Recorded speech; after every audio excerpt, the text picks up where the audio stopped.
Hi everybody, this is the Baseball Hut, the amazing, spectacular, terrific, the great one, the People's Champion, your host, the Hut, and of course, please subscribe to the Baseball Hut, like this video, and of course, send me super thanks for good things I do here. I watched a little bit of that All-Star game. I have a question. Who's that guy doing the play-by-play? He I never thought I'd say this, but I miss Joe Buck. Just saying. Jacob deGrom. He was supposed to pitch yesterday in a simulated game, but he was feeling soreness in his shoulder on Sunday. That's a little troubling to me. He's going to pitch on Thursday. We'll see what happens. He'll probably push back his start. He was supposed to start. Hopefully, he was hoping to start. I think I was hoping to see him pitch either on this Sunday coming up or next Monday. On next Tuesday, but that doesn't look like it's going to happen now. They're going to be very cautious now. This is a bit of a setback. But anyway, so let's talk about Juan Soto.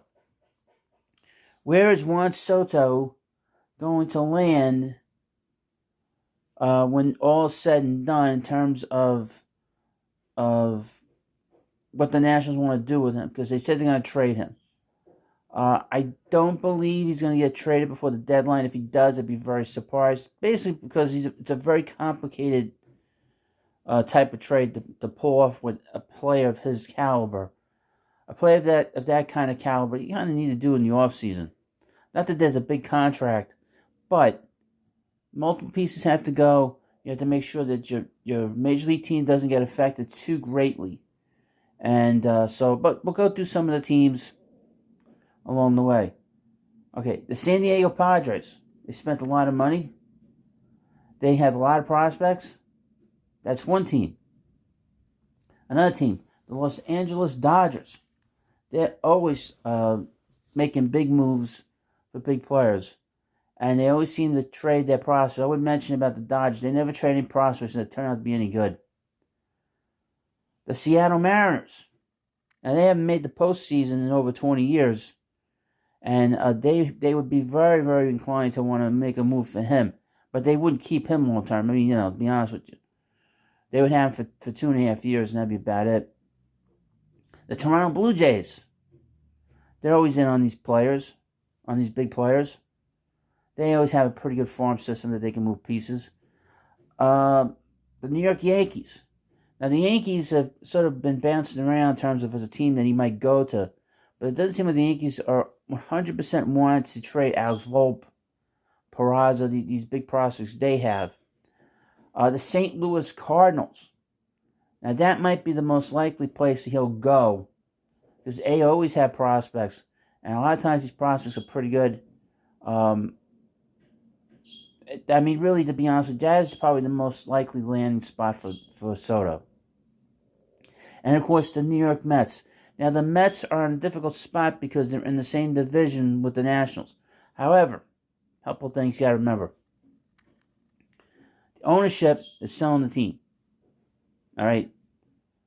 So they're not going to care if he's going to go up against the Nationals, against the Mets, against the Nationals, many, many times.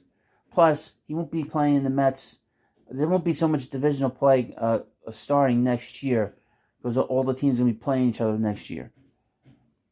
Secondly, it doesn't seem like the Mets want to move Alvarez because that would be the starting point of any kind of trade. I saw a proposal by SNY. They proposed to move Jeff McNeil and Tyler McGill in a move, plus all these prospects, and take back Patrick Corbin's contract. That's going a little overboard. You don't touch the Major League roster. Sorry. Maybe you give them Peterson. Maybe. Because you don't have any place for him to pitch. But that's the one thing I won't do. But I think the most likely place he'll go, we'll put it in order, at least how I look at it.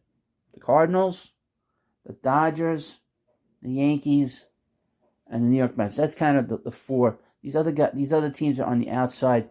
We could always look at some odd team, maybe the Rangers. The Rangers are always in on these players, and they spend a lot of money. And of course, thank you for watching this video. Please subscribe to the Baseball Hut. Let me know what you think about it. Leave comments in the comment section. Thank you, and I'll see you later.